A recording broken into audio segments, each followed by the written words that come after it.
Unchanging and irreversible, time speeds past us all. Some ignore it and are content in accomplishing little. Some understand its value and then fail to employ it in self-development. But few grasp its preciousness and then, using time as a tool, carve from themselves greatness and perfection. Neither greatness nor perfection come from a one-day resolution. Rather, they are products of constant commitment in making each day better than the day before. President Kimball, we honor you today for being one of those who truly realized the preciousness of time and has used it as a tool for not only greatness and self-perfection, but for the betterment of mankind. We therefore are privileged to present to you, on behalf of the Associated Students of Brigham Young University, the Exemplary Manhood Award. Thank you. Do you want me to keep it? Thank you. Yes, if you will. Fine.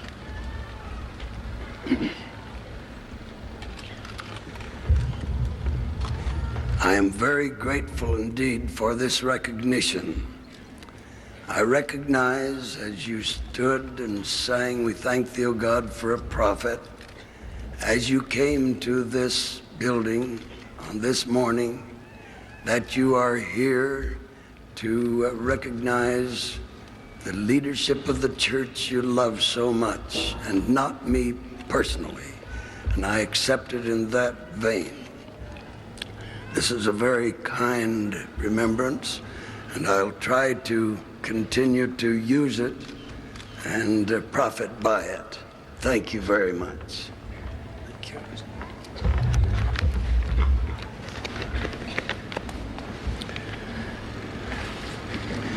My beloved brothers and sisters, young and older, it is a real privilege to meet with you on this occasion in this great edifice. I do appreciate more than I can tell you your presence and your interest and your support, which I feel very keenly. A famous sculptor once said there was nothing to art except just cutting away the marble that he didn't want there. And so there's nothing to attaining perfection either, except removing all the obstacles and the obstructions which defame or pollute it. We are on the road to perfection. In one of the Lord's first sermons was the injunction to become perfect. "Be ye therefore perfect," he said, "even as your Father in heaven is perfect." As we speak of perfection, there is much to consider. One must be the soul of honor, full of integrity, and above reproach. One must be true to himself, and being thus, he cannot then be false to any man. We have made promises and covenants. The Lord has said, "I, the Lord, am bound when you do what I say. But when you do not what I say, ye have no promise." On the Los Angeles City Hall, I read this: "He who violates his oath profanes the divinity of faith itself." And again, we have from our Holy Bible, "When thou vowest a vow unto God, defer not to pay it, for he hath no pleasure in fools. Pay that which thou hast vowed. Better is it that thou shouldst not vow than that thou shouldst vow and not pay." And now listen to the profound Moses. "If a man vow a vow unto the Lord, or swear an oath to bind his soul with a bond, he shall not break his word. He shall do according to all that proceedeth out of his mouth." It is my understanding that when one is called into the witness stand in a court of law, he is required to accept this statement: "You do solemnly swear that the testimony you are about to give in the matter pending before this court shall be the truth, the whole truth, and nothing but the truth. So help you God. The witness has his right hand to the square, and in some instances, some states, he will probably have his left hand on the Holy Bible, which is a symbol of truth and holiness. Should his testimony be found to be untruthful, he lays himself liable for the penalties of the court. Now, it's my understanding that each student who enrolls in this great institution understands before coming here what the rules and regulations are, and he or she signs the enrollment sheet with a firm promise to obey those rules and regulations. There's no argument. It is definite and firm. Each student approaches the university on his own volition. There's no compulsion. There are many other universities in the land, some of which have far less stringent regulations. Every student should consider this well. If he objects to the rules and is unwilling to follow them, he should look elsewhere. If the location, the faculty, the courses, the leadership, and all other conditions are agreeable to him, he should weigh it carefully, then sign the pledge or oath or promise only if willing to observe them strictly. He is most untrue to himself and to the institution to sign and then default. When we enroll in this institution, we accept the standards. That was not for the registration day only. It was to be effective so long as we retain a place in the student body of this institution. It is not a matter of whether or not one is totally converted to the rules. He or she has accepted the standard, whatever they be. We note that we sign this. I hereby commit myself to conduct my personal life consistent with the standards of Christian living on and off campus, and I adhere to the code of honor and dress and grooming standards. If I could not agree with the rules of the BYU, I would hand back the enrollment sheet and say, no, since I cannot agree and since I intend not to live the rules, therefore I will not pledge something that I will not do. Or I have decided to wear immodest dresses. Therefore I will find a school which will accept my standards. Or I will not keep the law of chastity. Therefore, I will seek a school which does not require me to so pledge. I will therefore not enroll. I will not sign to do one thing and then do another. I know one man who nearly moved heaven and earth to get a position on this faculty, and then having accepted the position, the salary, the requirements, he began at once to fighting the rules, complaining at the salary, criticizing the leadership and the program. To me, he was not only unfair, but also immoral. Again, we return to the voice of the prophets. When thou shalt vow a vow unto the Lord thy God, thou shalt not slack to pay it. For the Lord thy God will surely require it of thee, and it would be sin in thee. Remember that the Lord extended to man his free agency. He told Enoch, behold, these thy brethren, they are the workmanship of mine own hands, and I gave unto them their knowledge the day that I created them. And in the Garden of Eden gave I unto man his agency.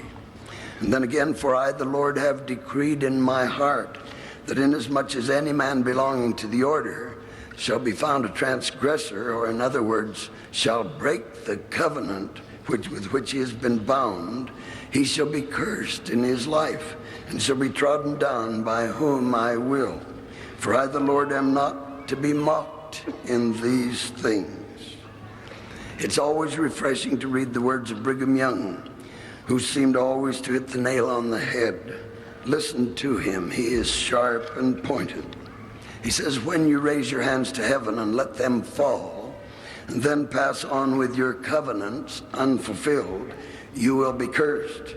I feel sometimes like lecturing men and women severely who enter into covenants without realizing the nature of the covenants they make, and who use little or no effort to fulfill them. With agency, one can murder, commit all the moral sexual sins, steal, lie, use drugs, be unkind. He may hate, envy, swear, or do whatever he would like.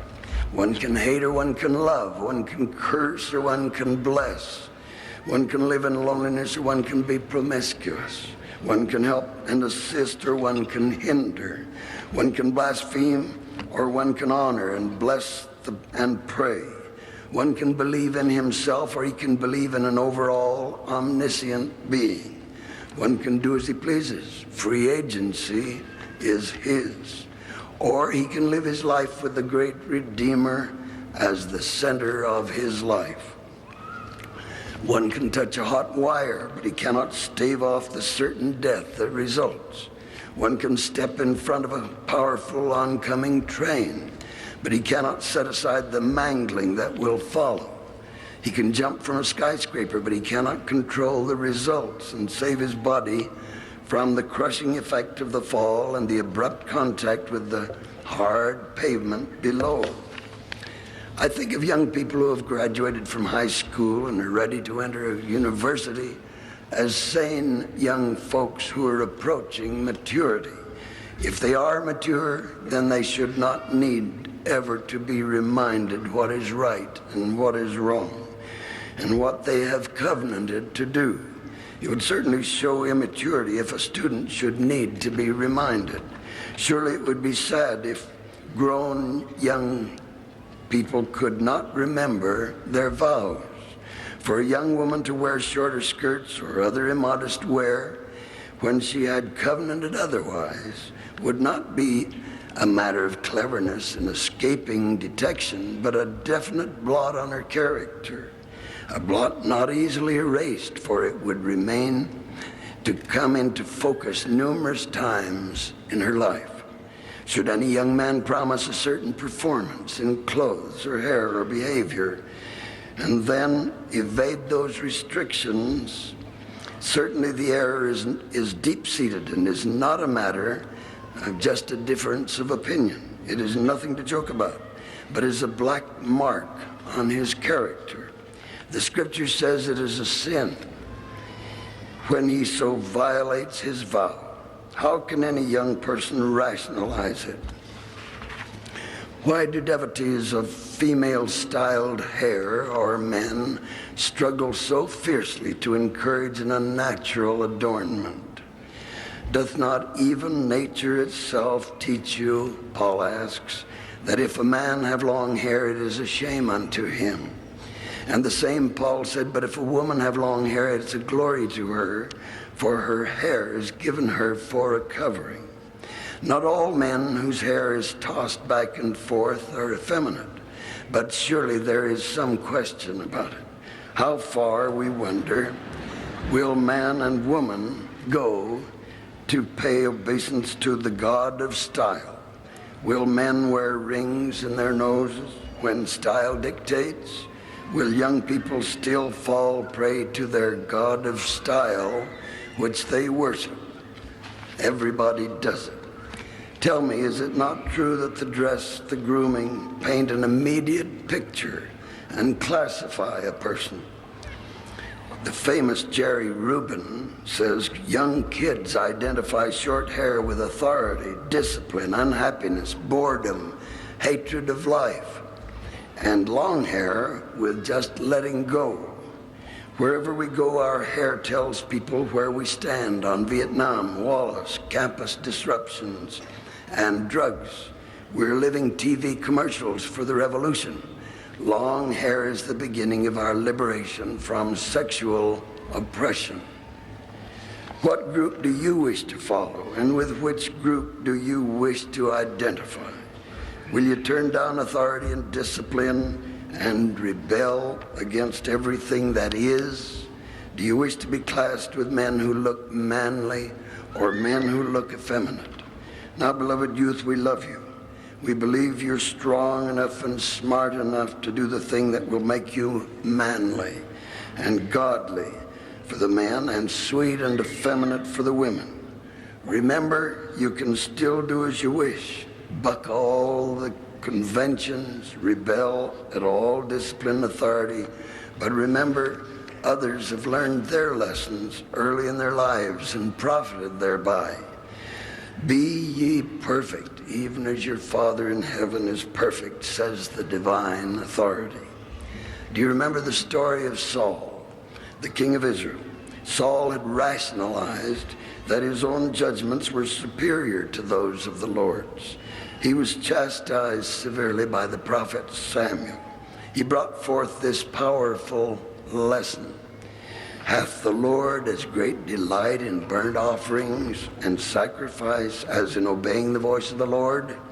Behold, to obey is better than sacrifice, and to hearken than the fat of rams. For rebellion is as the sin of witchcraft, and stubbornness is as iniquity and idolatry. Now, while we're speaking of these fads and styles, may I say that it is hard for me to understand why men wish to resemble women and why women desire to ape the men. The Lord said, and I, God, created man in mine own image. In the image of mine only begotten created I him. Male and female created I them. Man should be productive. In the sweat of thy face shalt thou eat bread till thou return unto the ground, he was told. And to the woman the voice of the Lord was saying, in sorrow or pain or distress or waiting, thou shalt bring forth children, and thy desire shall be to thy husband, and he shall rule over thee, or I like the term, or preside over thee. Then we're appalled to find an ever-increasing number of women who want to be sexually men, and many young men who wish to be sexually women. What a travesty. I tell you that as sure as they live, such people will regret having made overtures toward changing of their sex. Do they know better than God what is right for and best for them? Now it is wise for every young woman to be grateful for her womanhood and her privilege to create with her husband and the eternal God as her partners, to be a mother, to be a wife of a good man. What a great joy. While she's waiting for that holy, sacred hour, let her be happy and content to develop her mind and accumulate knowledge and prepare herself emotionally and spiritually for the happy time. And for the young man, his education is important, his mission vital, but his proper marriage and his proper life to be a righteous father and to properly provide for and give leadership to a family, that is wonderful. It's the wonderful role in life to play. Let me say then that perfection is still our goal. It is reached by climbing and steadily upward, controlling all our desires, impulses, and urges. It is possible. Remember that the Lord gave us Abraham as an example and quoted him often. Abraham received all things whatsoever he received by revelation and commandment, by my word, saith the Lord, and hath entered into his exaltation, and sitteth upon his throne. This is not a promise, that is a reality. Go ye therefore and do the works of Abraham. Enter into my law, and ye shall be saved. I'm shocked frequently to see people who wear the worst they possess instead of their best.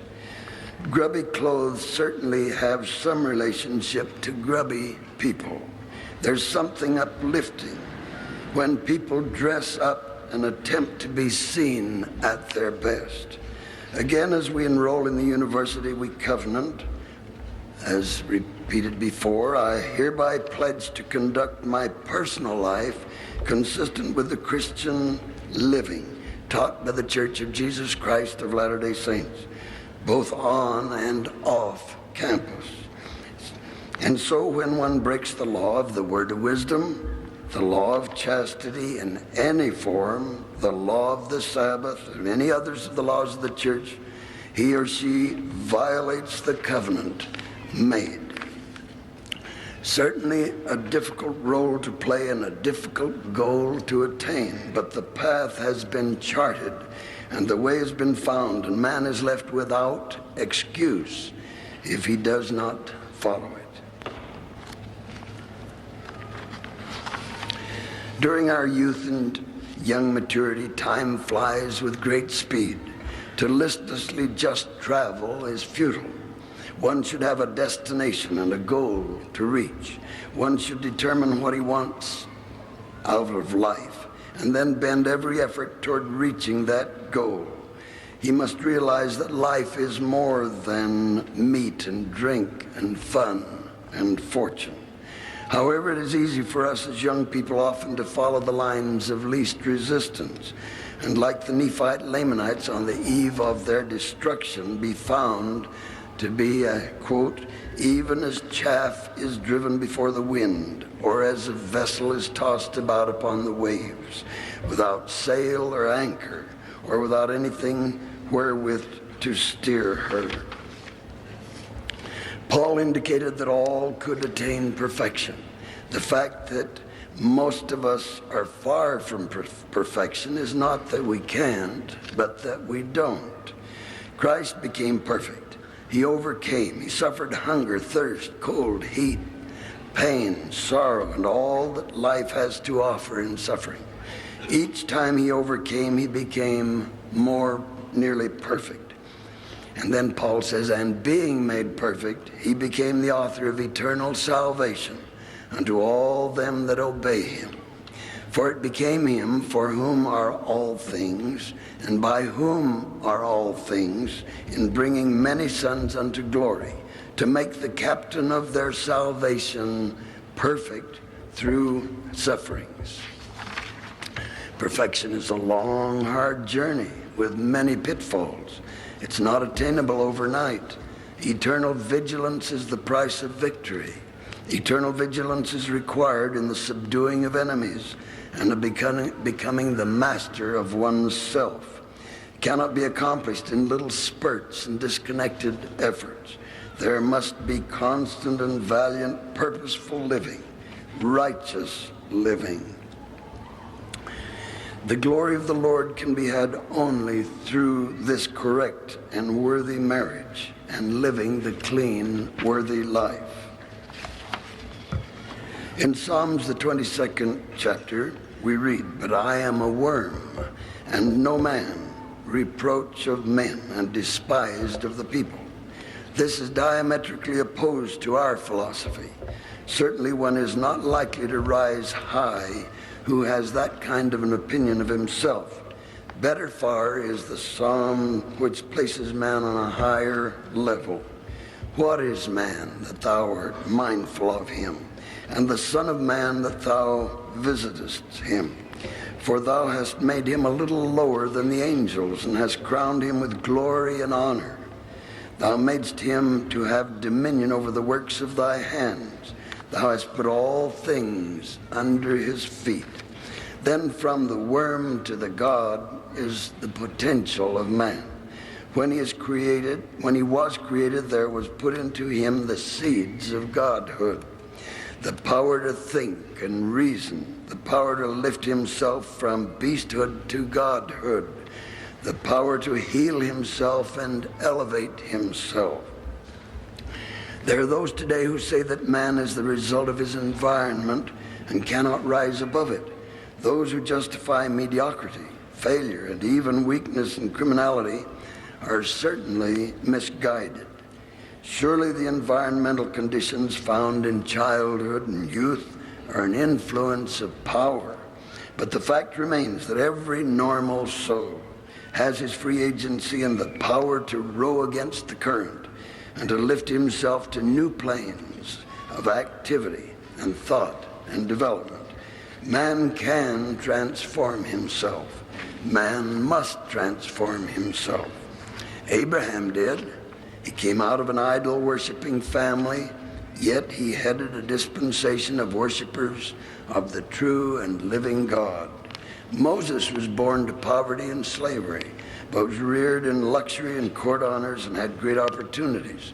He came to the heights which men can attain and walked and talked with God. Saul of Tarsus was born and reared and trained, and he completely transformed himself and became an apostle of God. Saul, the king of Israel, came of humble birth, but when Samuel had dealt with him and anointed him and trained him, he became another person. God gave him another heart and turned him into another man. Arnold Bennett is quoted as saying, "The real tragedy is the tragedy of the man who never in his life braces himself for his one supreme effort, who never stretches to his full capacity, never stands up to his full stature. To lie down and moan and whine about limited opportunities is the part of weaklings. To grasp the opportunities at hand and walk forward is the way of the strong." To the Corinthians, Paul said this, "And every man that striveth for the mastery is temperate in all things. Now they do it to obtain a corruptible crown, but we an incorruptible." Self-mastery then is the key, and every person should study his own life, his own desires and wants and cravings, and bring them under control. Man can transform himself, and he must. Man has in himself the seeds of godhood which can germinate and grow and develop. Like the acorn becomes the oak, the mortal man becomes a god.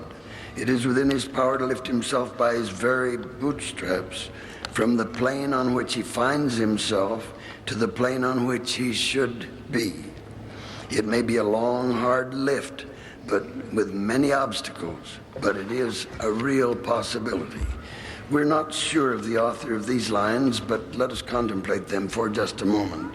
You may be what you will to be. Let cowards find their false content in that poor word, environment. But spirit scorns it and is free. It conquers time, it masters space. It cows the boastful trickster chance and bids the tyrant circumstance uncrown and find a servant's place. The human will, that force unseen, the offspring of a deathless soul, can hew its way to any goal. The walls of granite intervene. In other words, environment need not be our limit. Circumstance may not need to be our ruler. And granite walls nor walls of steel need not to be our prison. And then in the Doctrine and Covenants, we read, "But no man is possessor of all things except he be purified and cleansed from all sin. And if ye are purified and cleansed from all sin, ye shall ask whatever you will in the name of Jesus, and it shall be done." To be perfect, then, one must begin early in his life. He or she must become the perfect husband, the perfect wife, the perfect father, the perfect mother, the perfect leader, and the perfect follower. One's marriage must be perfectly performed and perfectly kept on a hallowed plane. One must keep his life circumspect. Each person must keep himself clean and free from lusts. He must shun the ugly, polluted thoughts and acts as he would an enemy. Pornographic and erotic stories and pictures are worse than polluted food. Shun them. The body has power to rid itself of sickening food. That person who entertains filthy stories or pornographic pictures and literature records them in his marvelous human computer, the brain, which can't forget this filth. Once recorded, it will always remain there, subject to recall. Filthy images. As we have stated before, the way to perfection seems to be a changing of one's life. to substitute the good for the evil in every case. Changes can come best if we take one item at a time. For instance, it's not difficult to be perfect in tithe paying, for if one pays 1/10 of his income annually, he is perfect in that respect. It is not difficult to become perfect in the swearing habit, for if he locks his mouth against all words of cursing, he is en route to perfection in that matter. If one studies the scriptures with all reasonable devotion, he has approached perfection in that matter also. Now, young brothers and sisters and all our friends, we love you. We appreciate you. We sing frequently the song, "Shall the Youth of Zion Falter?" And then we stand almost spellbound as we hear the great chorus of numerous voices saying, "No." We're proud of you. We love to hear your testimonies. We're glad to see you, to your faith in the great restoration of the gospel and all that pertains to it. We proclaim this to be the true gospel of Jesus Christ, the maker of heaven and earth. He is our light and our life. This is his church. We praise and honor and worship him. He lives. That I know. And I bear that witness to you with all my affection for you in the name of Jesus Christ. Amen.